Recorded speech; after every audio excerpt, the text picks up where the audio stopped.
Thank you for standing by. This is the conference operator.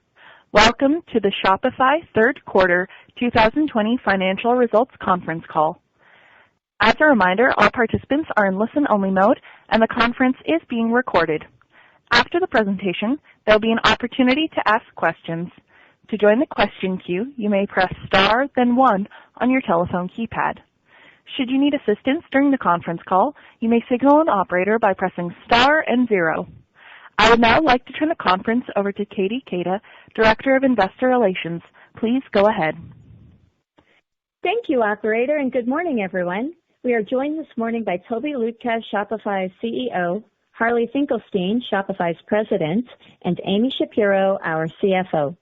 After some brief prepared remarks by Harley and Amy, we will open it up for your questions.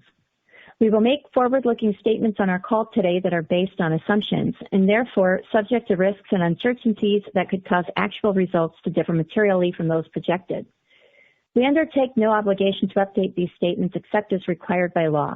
You can read about these risks and uncertainties in our press release this morning as well as in our filings with U.S. and Canadian regulators. Note that the adjusted financial measures we speak to today are non-GAAP measures, which are not a substitute for GAAP financial measures.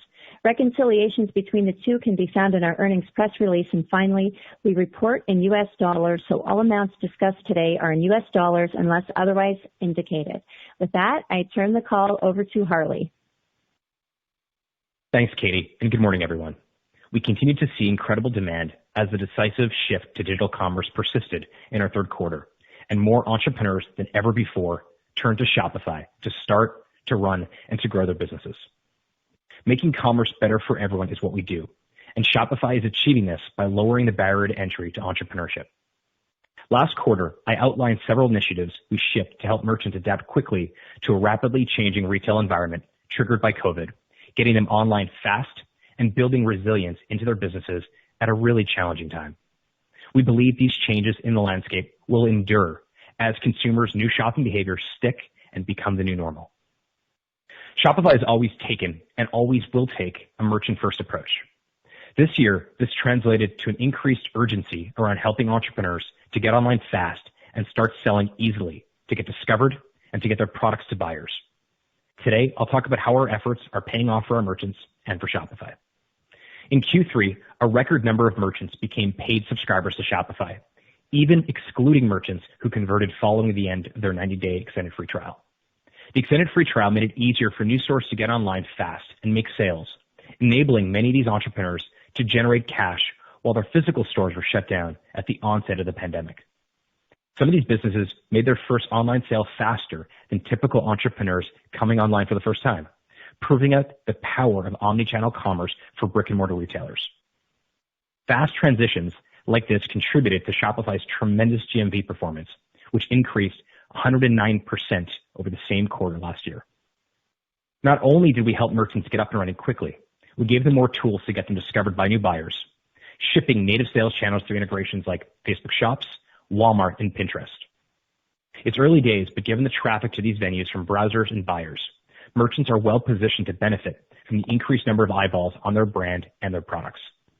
Sales channels will continue to expand as TikTok will be testing with a limited number of Shopify merchants features that make it easy for them to sell organically directly from their videos and their profile pages. Channels are supplemented by our expanding marketing capabilities that help drive traffic to our merchant stores, opening up their buyer universe with features like TikTok for Business and strengthening relationships with existing buyers. Ease of repurchase by fans that a merchant has already won over is critical. Research has found that 80% of a business's future profits come from buyers they've sold to before.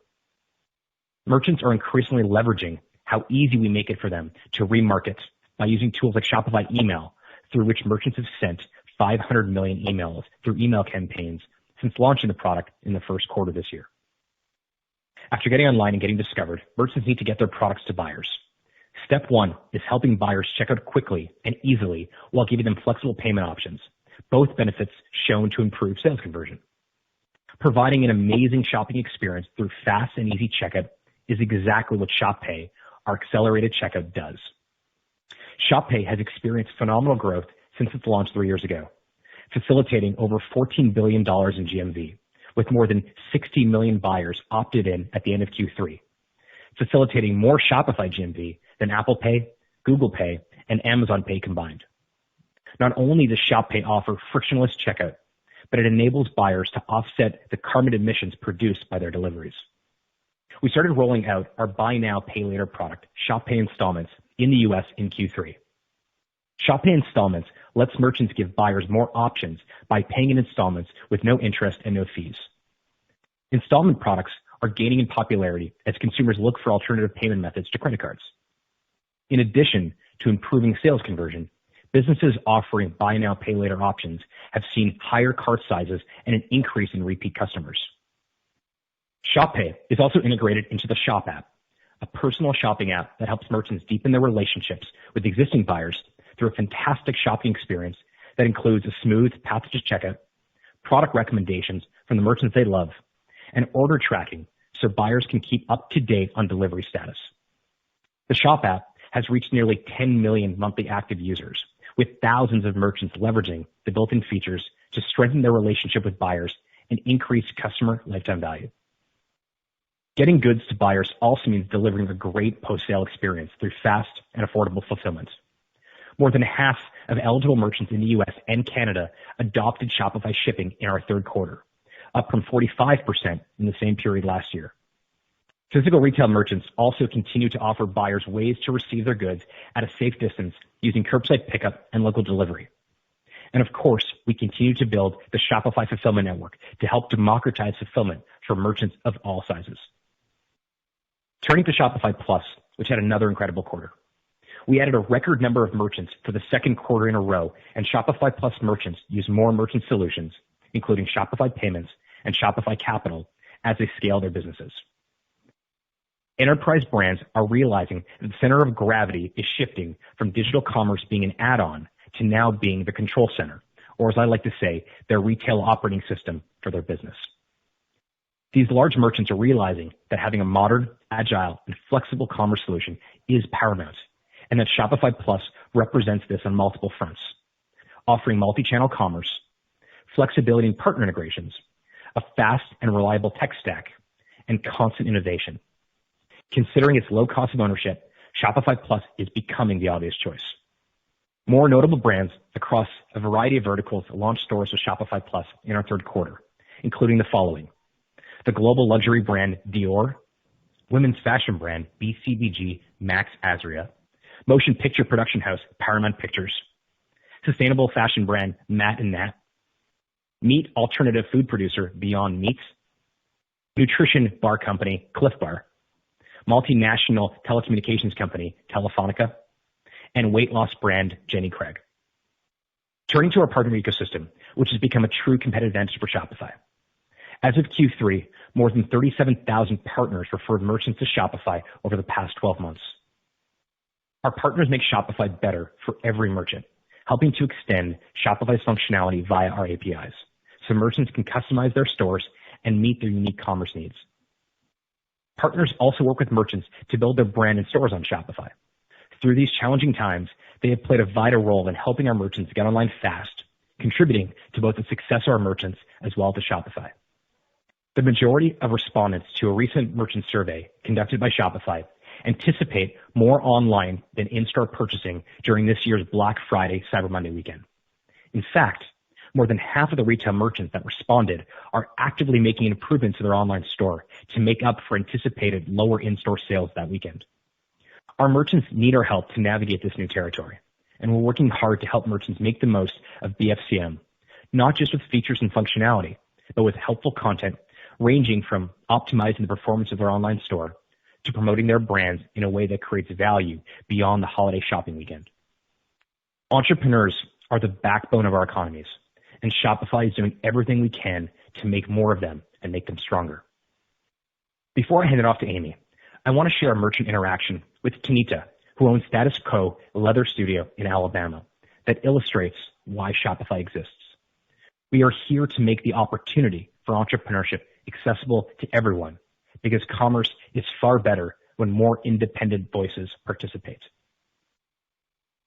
Okay, perfect. Congratulations, Tanita.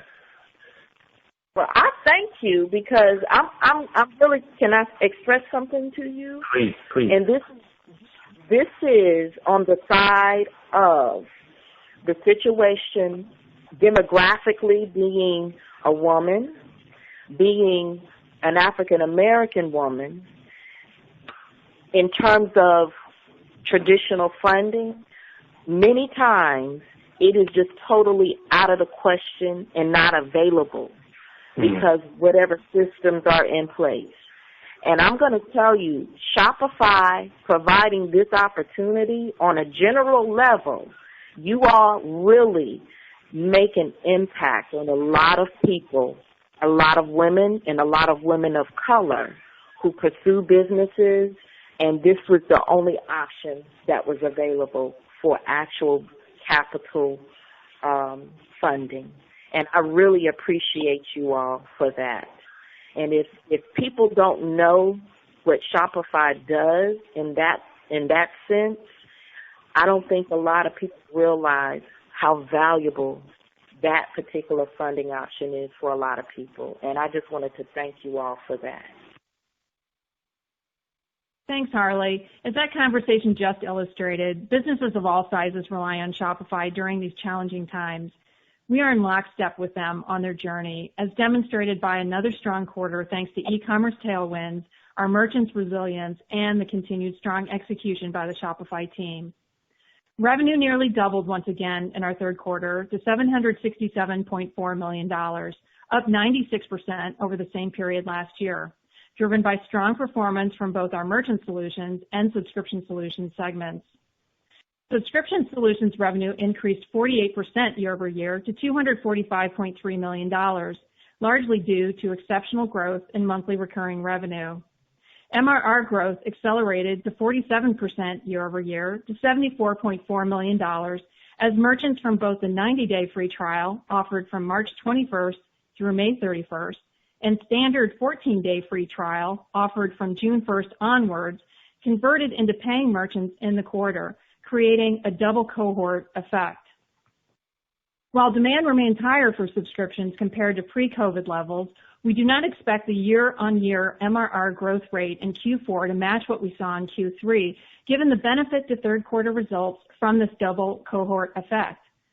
Shopify Plus contributed $18.7 million to MRR, or 25%, compared with 27% of MRR in Q3 of 2019, as the strong growth of standard MRR outstripped that of Shopify Plus, primarily due to the double cohort effect just discussed, as Shopify Plus was excluded from the 90-day free trial.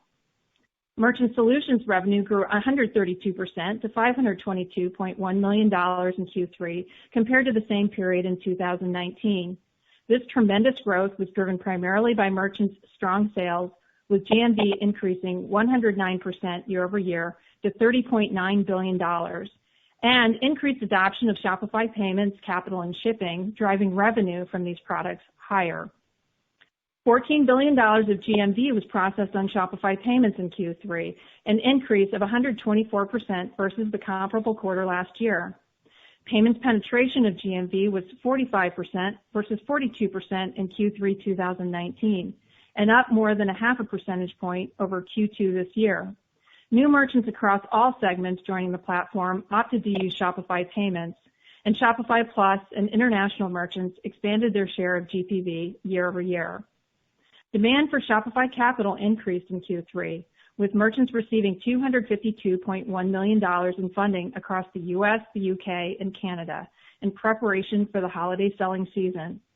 This record quarter for Capital represents a 79% increase in funding over the third quarter of 2019, while maintaining loss ratios in line with historical periods. Businesses need financial resources to survive and fulfill their potential, especially in these uncertain times. And as you heard just now, Capital greatly increases the value of Shopify to our merchants. Adjusted gross profit dollars grew 88% over last year's third quarter to $412.6 million, which reflects the significantly greater mix of Merchant Solutions revenue versus last year, the acquisition of Six River Systems in Q4 of last year, and our ramp-up of investment in Shopify Fulfillment Network.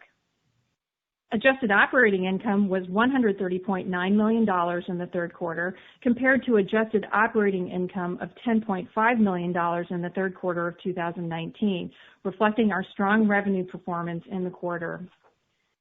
Adjusted net income for the quarter was $140.8 million or $1.13 per diluted share, compared with adjusted net loss of $33.6 million or 29 cents per diluted share in last year's third quarter.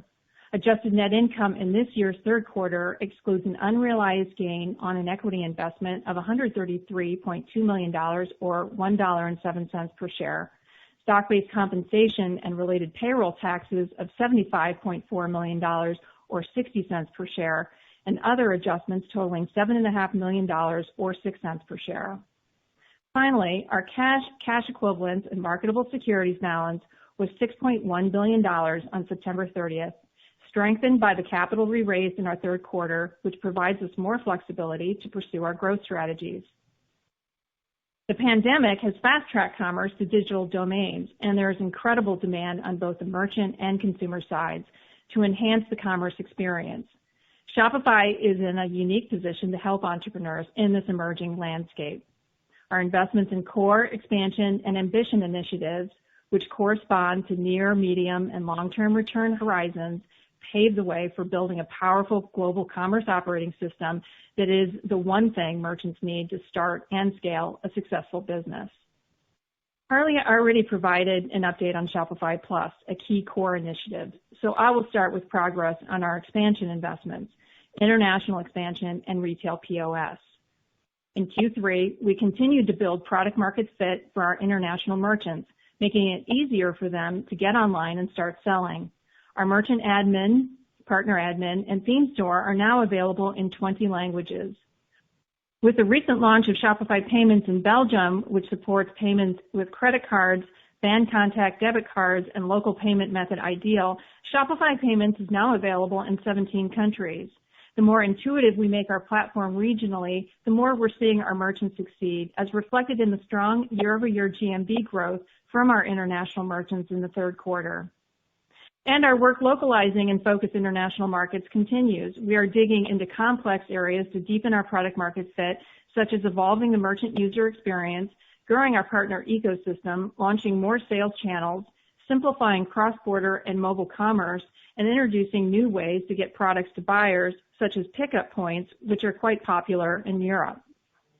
Retail merchants have been extremely resilient, finding new ways to reopen and operate safely, such as adjusting the flow of in-store traffic, appointment-only shopping, using curbside pickup and local delivery features, or changing store hours to accommodate demand. As our merchants adapted, we saw retail GMV recover and exceed pre-COVID levels in Q3. Retail merchants are increasingly adopting our all-new POS software and tap-and-chip hardware for a seamless omnichannel experience. POS Pro features, and in particular smart inventory management, are especially resonating with retail merchants as they face capital constraints due to limitations relating to social distancing measures. Our smart inventory management capabilities enable merchants to effectively create and manage purchase orders, accurately transfer, receive, and track inventory across locations, and perform demand forecasting so merchants can proactively stock up with the right products, helping to reduce errors and optimize inventory decision-making. Turning to our ambition initiatives, first addressing Shopify Fulfillment Network. We made solid progress in Q3 as we continued to develop the foundation of our Fulfillment Network software infrastructure, activated more partner nodes in the U.S., added 6 River Systems technology in more partner nodes, expanded our set of transportation partners, and enhanced the merchant-facing app and merchant support functions. We continue to enroll merchants and fulfill volumes at a rate where we can maintain high-quality standards. With Black Friday, Cyber Monday, and the holiday shopping season around the corner, our fulfillment network is preparing for a rise in demand in view of the dramatic shift to online commerce. We're working with our partners to increase staffing within fulfillment warehouses, keeping health and safety top of mind, as well as with our carrier partners to mitigate capacity issues by optimizing processes. And we're staying close to our merchants, communicating frequently and educating them on how they can best prepare for the selling opportunities and the challenges they may face due to higher demand on logistics networks. Building a vertically integrated fulfillment service is complex, and we continue to be in the testing stages of a very young product. We are committed to building a reliable fulfillment solution so our merchants can focus on building a successful business. In Q3, Six River Systems hosted its second annual user conference, Flow 2020, announcing a host of enhancements to its wall-to-wall fulfillment solution that gives warehouses more visibility into and control of their operations. Retailers are being impacted by the secular shift from pallets to parcels in the B2B space, along with increasing labor shortages and rising labor costs associated with the pandemic. As a result, Six River Systems' automated fulfillment technology is resonating more than ever, as these businesses seek a flexible, scalable, and cost-effective solution. This translated into Six River Systems' strongest quarter ever for bookings, as new customers signed on and existing customers added to their orders in preparation for the peak holiday shopping season. Wrapping up, Shopify is helping merchants adapt and thrive in today's environment and to succeed over the long term. Through a steady pace of innovation that solves merchant pain points over different time horizons, we are building a global commerce operating system that aims to stand the test of time and future-proof our merchants' businesses. The immediate future remains uncertain, however, as the second wave of the COVID pandemic hits regions around the world. What is clear is that the spirit of entrepreneurship is strong, and access to entrepreneurship needs to be in the hands of the many, not the few. Shopify remains committed to lowering the barriers to entry to entrepreneurship so that anyone with an idea and a desire is able to reach for their independence. With that, I'll turn the call back to Katie. Thanks, Amy. Before I turn the call over to the operator for your questions, I want to remind everybody to please try to limit yourself to just one question, and let's get going. Ariel? We will now begin the question and answer session. To join the question queue, you may press star, then 1 on your telephone keypad. You will hear a tone acknowledging your request. If you are using a speakerphone, please pick up your handset before pressing any keys. To withdraw your question, please press star, then 2. We will pause for a moment as callers join the queue. Our first question comes from Thomas Forte of D.A. Davidson. Please go ahead. Great. Thanks for taking my question. So I know you discussed this at length in the prepared remarks, but I wanted to highlight my question and get your short answer on it. So I think this is going to be a very challenging holiday from a supply chain and logistics standpoint. So what gives you confidence in your merchant's ability to have in-stock inventory for the upcoming holiday and for Shopify Fulfillment Network's ability to deliver products in time for holiday? Thanks for taking my question. Thanks for that question. It's Harley here. So a couple things to point out. First of all, as we mentioned in the prepared remarks, we now have 51% of our merchants, eligible merchants, using Shopify Shipping. That's up from 45% last year.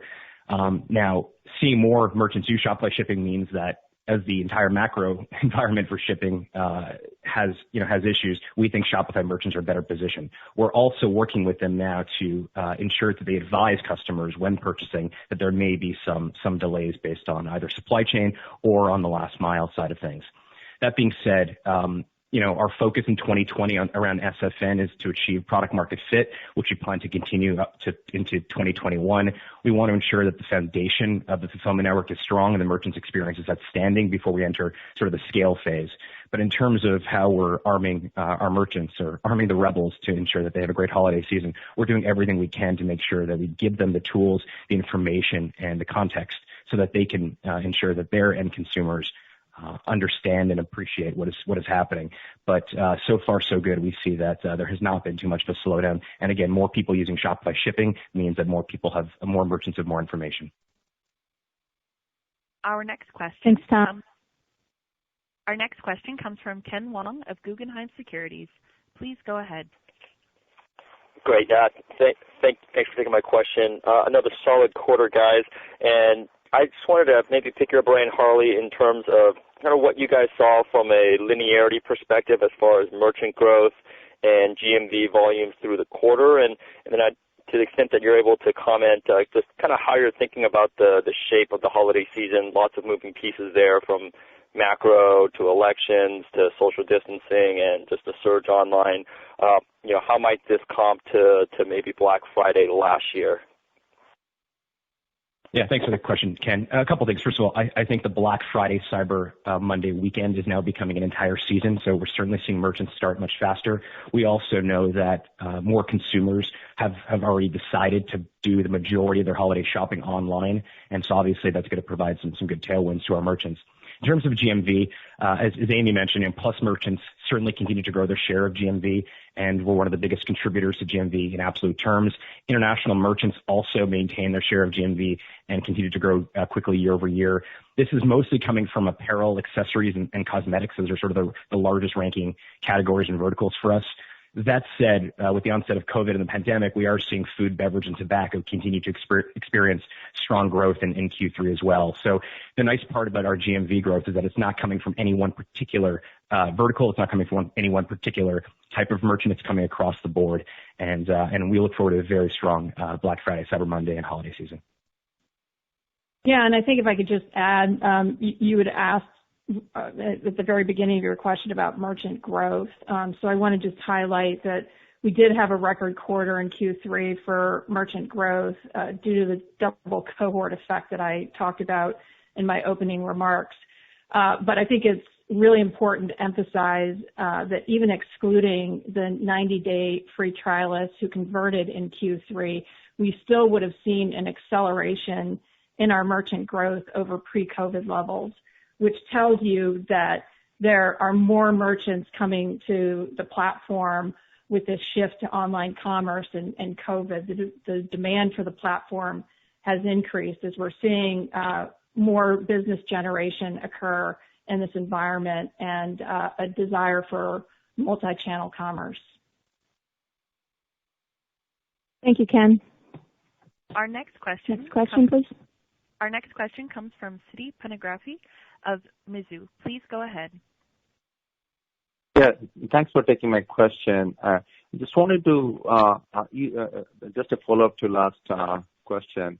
You mentioned 71% increase in new store creation in Q2, and mostly there were 90 days free trial. So how was the conversion rate from that free trial, considering subscription revenue grew 48%? And how is the new shop creation trend again in this quarter? Yeah, so the new store creation in Q2 were the new stores coming on the platform associated with a 90-day free trial. So we were not able to count them as merchants in Q2.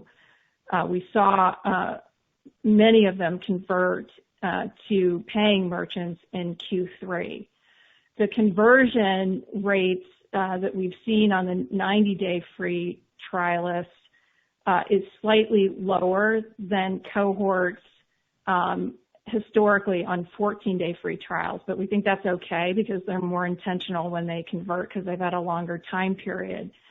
The data that we have in the 3 months and some of the earliest 90-day free trial cohorts have converted suggests that those merchants that have a higher retention than 14-day free trialists. We know many of them coming online in Q2 were established businesses looking for a multi-channel platform, and so we believe that those 90-day free trialists will be more sticky than the 14-day free trialist cohorts historically. Thank you. Thank you, Siti. Our next question comes from Colin Sebastian of Baird. Please go ahead. Good morning. Thanks for taking my question, and congrats to Harley on the new title. I was hoping you could talk about the combination of Shop Pay and the Shop app in terms of how this benefits merchants, I assume in areas such as conversion rates or repeat order volume, and if there are plans to push adoption of these more consumer-facing services more aggressively in the year ahead through more marketing, advertising, or other promotions. Thank you. Hey, this is Tobi. Yeah. So, I mean, Shop app and Shop Pay, they're connected in as much as this is like the brand to the buyers. Like this is always a little bit hard to appreciate from our perspective because you all have a good understanding of Shopify, the company. But again, Shopify is a brand to merchant entrepreneurs, and we decided to go with Shop on a buyer facing side. So this is clearly something we are doing now, like more of now. I don't have specific plans for like media purchases or so in the amplification of our Shop and Shop Pay are growing really good on merit, I think, right now, and because they solve real problems. And it's a focus of ours. We want to try to figure out how to make all of commerce is very like the way it organically sort of coalesced onto the internet. It's very there's very strong lines of delineation. Like you go to basically we started in the 2000s where you go to a browser and you hopefully made your way some way to an online store, and the moment you place the purchase, it like the role of the e-commerce software really stopped. It might have sent you some emails, but you had to go like to an email client to figure out where your order is. Maybe it had a tracking number, it takes you to USPS, and there you figure out maybe they can look up the thing wherever your packet is. And if you ever want to do a return, you go find the email, ideally via search if you can even find it. And you know, like it's a janky as hell experience. We all got used to it, so we're familiar with it, but that doesn't mean it's good. So we are trying to like as much as Shopify can, we try to aim for global maxima, accepting sort of a winding path towards there, and Shop Pay specifically avoiding that anyone has to enter their address with their thumbs, and the Shop app then taking the alley-oop to the personal computer of our times, which is the phone, and telling you exactly where your package is and when it might be arriving, and further into the relationship process. So this is sort of a vision around it all, and you'll see a lot of progress, I think, from us over the next while along those lines. Great. Thank you, Colin. Our next question comes from Josh Beck of KeyBank. Please go ahead. Thank you for taking the question. You mentioned that Six River, I believe, had its strongest bookings quarter ever, I think, which is a great example of the product and the interest. I'm a little bit curious about its application within SFN. Really, if you could maybe just talk about how that's progressing and how important the robotics automation component is to really being able to scale SFN over time. Yeah, so SFN and Six River Systems exist at two different levels. Like what Six River Systems does, the role it has within Shopify is to modernize the insides of the warehouse and really get the fulfillment warehouse to the point where it's almost a software addressable black box.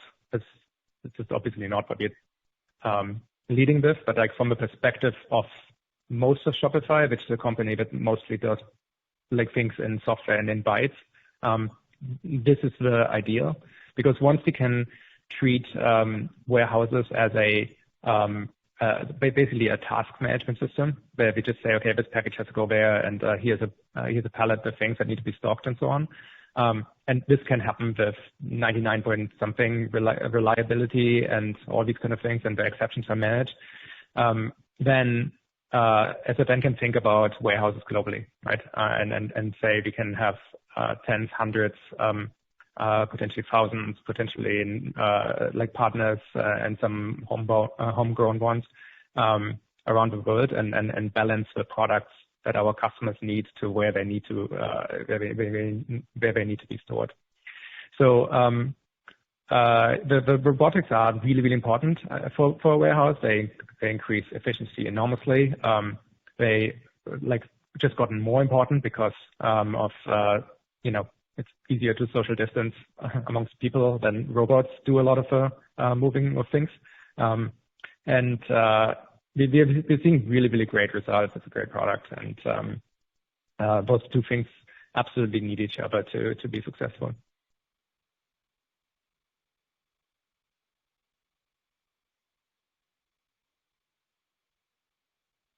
Our next question comes from Paul Treiber of RBC Capital Markets. Please go ahead. Thanks very much, and good morning. This is a little bit of a follow-up to Tobi's previous comment, or first comment. But there's been obviously massive acceleration in e-commerce, but it's been in a unique environment with so many people working from home. Broadly, what's your view on the biggest remaining points of friction for e-commerce? And to what degree is it possible for Shopify to develop solutions to address these remaining points of friction, or are some outside of the control of the company?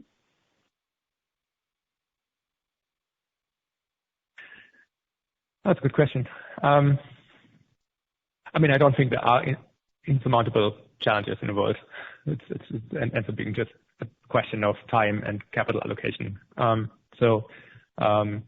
It's certainly in scope for us to make the whole thing as simple as possible. Like, I mean, the ideal way for us to do the Shopify Fulfillment Network is employ teleportation. Like, if you can figure out the physics related to that and can just make things appear on the desk right when you want them, then that would be awesome. Failing that, we sort of like, this is actually our starting point. This is literally the first line in the memo I wrote for the SFN. And then we walk backwards towards what's possible. And of course, there's like logistics is hard. I'm sure everyone. I know this is, you hear this from everyone in the logistics world, but it's hard, and it's really, really, really, really harder than people think. Even those who know that it's hard. There's a lot of friction in this process, and a lot of that is hard to see right now how to avoid it. Like, processes can only get you so much, and software can only do so much. Like, there's headroom, but there's finite headroom. So in the end, you will have to, the way you're dealing with things going wrong, it ends up being much more important than the quality of the processes when everything goes right. Which is, I mean, that obviously this is, everyone knows that this is true everywhere now, thanks to COVID, and there is piece of writing by Nassim Taleb. So we want to solve the whole set of friction. Logistics has a lot of it. Information, like, a lot of the friction exists right now in different systems not talking to each other. Like, the systems of logistics knows how long it will take to get the package to people unless something goes really, really, really wrong. But the systems aren't sophisticated enough to really resurface this back to the buyer at the time when they want to purchase. And so that's a lot of our work goes into bridging some legacy systems to modern systems. There's a lot of machine learning that can help getting more specificity around this. And so you're chipping away one step at a time. Thank you, Paul. Our next question comes from Brad Zelnick of Credit Suisse. Please go ahead. Thanks so much, and congrats again on all the success. Tobi, I actually want to follow up on that last question. You know, in the past, you've talked about how the pandemic has accelerated e-commerce trends by a decade. And, you know, in terms of solving the problems ahead of us and things to come, you know, there's no doubt Shopify is capitalizing on this opportunity today, but you said these adjacencies, and really it comes down to time and capital allocation. But with $6 billion in cash, why not deploy more capital to even further distance Shopify ahead of everybody else to ensure your leadership for more years to come?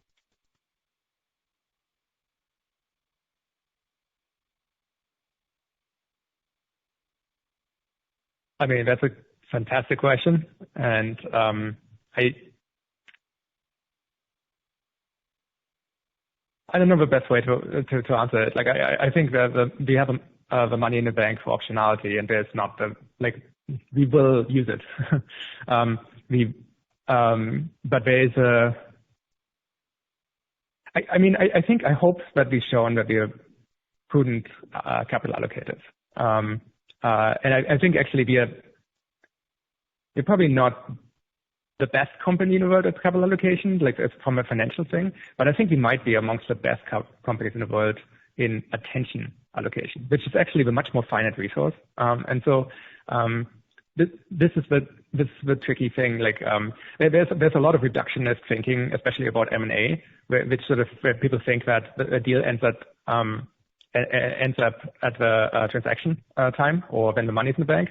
Like the opportunity cost of integrating is enormous, right? And so we're trying to take a broad picture perspective. So this has made us potentially more careful, but I also think just more realistic about what M&A can do for a company, like in the past.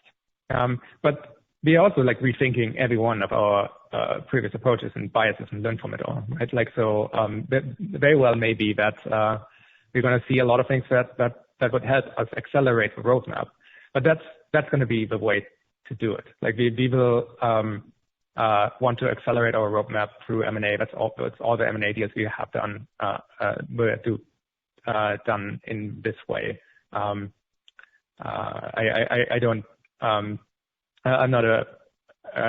not a huge fan of M&A for acquiring revenue. So it's going to be the strategy going forward. Great. Thank you, Brad. Our next question comes from Richard C. of National Bank Financial. Please go ahead. Yes, thank you. So it's obviously been a challenging environment. So kind of outside the obvious operating response, has there been any change from your former strategic plans going forward? Because I know some organizational changes in this quarter. Perhaps you could sort of talk about that.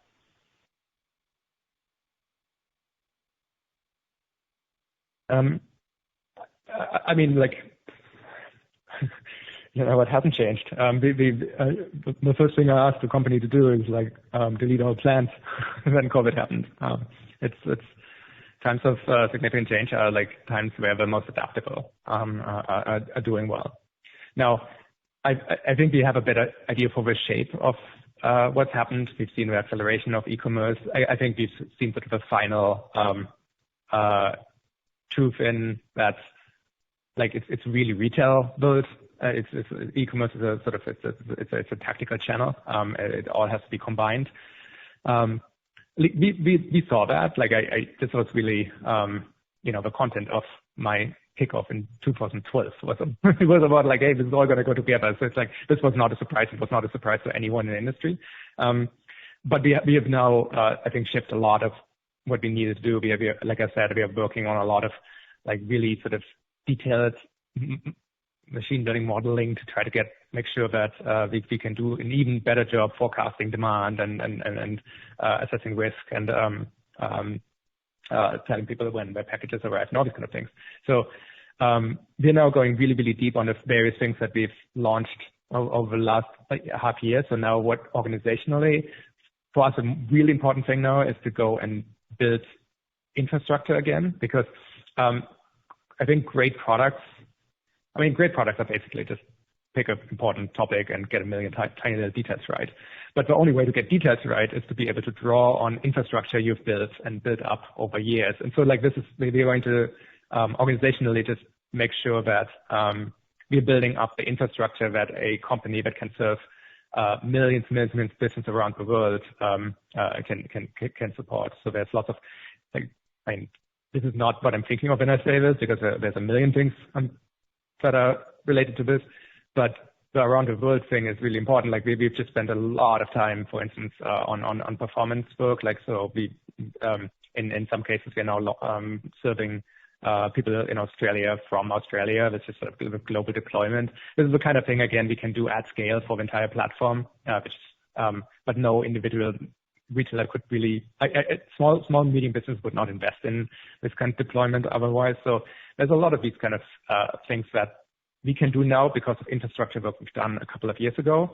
And it's really important to keep that balance, that the infrastructure is basically the fuel that you run the engine off, and we revved the engine pretty hard for COVID, so we need to make sure we fill the fuel again. Thank you, Richard. Our next question comes from Walter Pritchard of Citi. Please go ahead. Hi, I'm wondering if you could update us on how you're thinking about the marketing channel, your email product that's been out there, and the partnerships you have, and sort of what impact that's having driving the front end. Obviously, demand is very strong generally, so it may be hard to tell, but just curious how the current environment and what you're seeing there may impact your views. Thanks for that. It's Harley here. So a couple things on email. As you heard earlier, we've now merchants have now sent out more than 500 million emails in Q3, and we've now also there's now a monetization model around email. So 2,500 emails are free, and then it's $1 per 1,000 emails after that. The reason we're doing email and the reason that we're spending time investing in the marketing channels and generally marketing for merchants is that for a lot of merchants, getting the products, making the products, building the online store and building the retail model they can do that. We've given them the tools to do so. But finding customers is something that remains a challenge. So anything we can do that further levels the playing field so they can have a single dashboard where they can see where their traffic is coming from, what's converting better than other traffic sources, and therefore they can go and invest further in those channels. That is going to be helpful. Tobi mentioned earlier that retail in itself is not overly complicated, but bringing it all together into that centralized retail operating system, that really is the value of Shopify, that we take all the different pain points, all the different challenge areas, and we simplify them so that small businesses can become very large businesses on our platform in the long run. So whether it's email or it's new things we're doing with TikTok, for example, or with any of the other marketing channels we have, what we're trying to do is make it easier for merchants to get started and then to scale their businesses indefinitely on Shopify. And email and some of the other stuff we've announced recently are just more, furthering that goal and that objective. Great. Thanks for your question, Walter. Our next question comes from Darren Aftahi of Roth Capital Partners. Please go ahead. Yeah, good morning, guys. Thanks for taking my question, and congrats on your results. Question on the mix of domestic versus kind of non-English speaking merchant ads in the quarter, and then I'm kind of curious about the relative conversion rate of those the two segments. Thanks.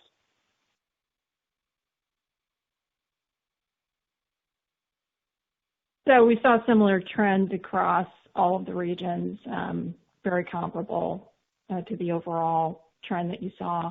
So it's strong internationally as well as in our core English speaking, and the conversion numbers were similar as well.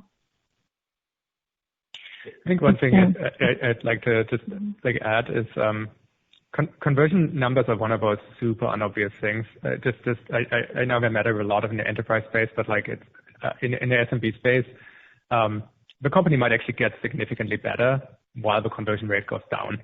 Because you're filling, your marketing's better, you're filling more people in the funnel, there's more general interest in the topic of entrepreneurship. So as people are developing their models, I would encourage not to use conversion rate as kind of a proxy for health. So just my 2 cents. Yeah, one final point on that. I think many of you know, but Q3 2020, the United States had a record number of new business creations, actually the highest it's been since 2004. What we're trying to do is we want to capture anyone who's thinking about starting a business, whether or not they become the next, Gymshark or the next Allbirds, remains to be seen. But the idea is that we want to capture anyone who has any ambition to start a business on Shopify. Great. Okay, thanks, Darren. Our next question comes from Brian Peterson of Raymond James. Please go ahead. Hi, everyone. Thanks for taking the question. So, Harley, I just wanted to hit on the Plus strength. Obviously, that was strong this quarter. Curious, how should we think about the upgrades versus net new logos, and anything you can share on competitive dynamics? Thank you. Thanks for the question. Yeah, so Plus had its second consecutive record quarter of net new merchants in Q3. It wasn't just upgrades, it was also a lot of strong new brands joining the platform coming online, in some cases for the very first time. We also continue to see these replatforming from other providers, and they're coming to us because of flexibility, cost effectiveness of the platform. What seems to be happening is that the world is refactoring off of old legacy systems to modern platforms. And you see that effect, you will see that effect on our GMV in the future with Plus. So a part of it is, we're seeing upgrades. We're seeing more merchants become more successful on our platform, but we're also seeing continued migrations. And as I mentioned earlier, brands like Dior or Telefonica or Jenny Craig, some of these brands didn't sell online ever before. Some of them were migrating from legacy platforms. And with new products that we're developing for these larger merchants, whether it's automation, enhancing flow to make it easier for merchants to automate their business tasks or integrate with other platforms, or it's the new Plus admin, which allows for far more flexibility. And the multi-shop admin on itself, it's been quickly adopted because it allows large brands to manage large organizations, have all the security that they require. And I think, as I said, I think last quarter in the earnings call, Shopify Plus remains the best solution and certainly the best value for enterprise and fast-growing brands. Thank you, Brian. Our next question comes from Samad Samana of Jefferies. Please go ahead. Hi, good morning. Thanks for taking my questions in a great quarter. First, Tobi, we won't factor in teleportation into economics into our take rate, but we're hopeful you'll get there. But for the short term, Amy, my question is on sales and marketing. Shop is seeing incredible efficiency, with record net ads without really a material dollar increase in sales and marketing. How should we think about that S&M efficiency, and is this leverage sustainable? And maybe just what's the shorter medium-term philosophy on investing in that sales and marketing line? Thanks again for taking my question. Yeah, so we have seen efficiencies or operating leverage on the sales and marketing line, and really first and foremost driven by the significant growth in revenue. But also keep in mind that with COVID, it's reduced some of our event marketing. We've also been more intentional about brand and studio spend into COVID, and really we decided to pull back on some of the brand work that we did in 2019 and focus more on meeting the immediate needs of merchants during COVID with like the 90-day free trial instead. And actually, I would say we're leaning into this opportunity that we see with new business formation increasing and spending more for online marketing and some other initiatives that we're doing, including the Operation Hope announcement that we made, where we see some real opportunity to widen the upper part of the funnel and continue to democratize commerce. So there is leverage there, but where we see opportunity, we're going to lean into it. Thanks, Samad. Our next question comes from Koji Ikeda of Oppenheimer. Please go ahead. Oh, great. Thanks for taking my questions and congrats on a really great quarter. I wanted to ask you a question on take rate. Our model shows that there was really just a slight compression in the take rate in this quarter. And I know it's really nitpicking, but I wanted to ask, since we haven't seen take rate compression in our model since 2016, and also considering there are a lot more GMV monetization levers today compared to 4 years ago. So was there anything meaningful that would have caused that compression in the take rate this quarter that we should be aware of? Yeah, so let me review that with you. But first, let me start by saying we did see a compression quarter over quarter, but we still posted a healthy gain year over year in our take rate. The quarter over quarter decrease was driven by Shopify payments and payment transaction fees, and it was more a function of Q2 than anything specific to Q3. So let me walk you through Q2 first. In Q2, with the rush to online given COVID and the extended free trial that we offered, we saw two things happen. First, a jump in our GMV mix processed at the higher payment rates associated with lower cost subscription plans, our basic plan, for both Shopify payments as well as for the transaction fee for those not on Shopify payments. The second thing, we saw a dip in average order value in Q2, resulting in a higher fixed per transaction fee on a percentage or take rate basis. So fast forwarding to Q3, We saw a return to a mix more similar to our pre-COVID distribution with increased Plus GPV mix quarter over quarter. As you know, Plus has a lower payment take rate than Basic, and Plus had a very strong Q3 growth in GPV. Second thing, in Q3, we saw a return to an average order value to pre-COVID levels. Similar to Q1, it went up versus Q2. So we fully expect our take rate will continue to rise over the long term. And we've been clear that mix shifts and other movements like AOV may play a factor quarter over quarter. Thanks, Koji. Our next question comes from Ygal Arounian of Wedbush Securities. Please go ahead. Hey, good morning, everyone, and thanks for taking my question. I want to ask about SFN, and as logistics obviously takes center stage a little bit more, it could help investors understand what are merchants considering when they're thinking about SFN versus another 3PL or another shipping partner, or even if it's whether they're fulfilling on their own versus moving to a 3PL, and what's in that the consideration set for them, and as you move up and look at larger merchants, what are the missing pieces? What do you need to kind of do around SFN to get your largest merchants on board? I would think that they have a lot more complexities in their needs. And then just lastly on the same topic, you the past couple quarters you updated on kind of penetration volumes. Any update you can give around the numbers and volume during 3Q? Thanks. Yeah, so the number of merchants enrolled in Q3 was fairly consistent with Q2. We're continuing to manage enrollment. We want to build volumes at a rate that we can maintain really, really high quality standards. Demand continues to increase in the quarter just because, commerce is accelerating, but also to your point, merchants generally and retailers generally find that fulfillment is not something that is easy for them. Either they are not able to maintain particular 2-day delivery at a reasonable price that consumers are now beginning to expect and demand. What we think we can do is we can simply, we now have about 9 partner nodes operational in the U.S. That's in addition to the R&D center we have in Ottawa, which opened in Q1.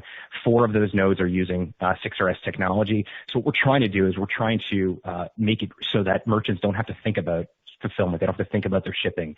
Now, who is going to be the exact target for SFN longer term? Well, the nice part of having some time to experiment is that we can figure out which merchant should put which product into our fulfillment network.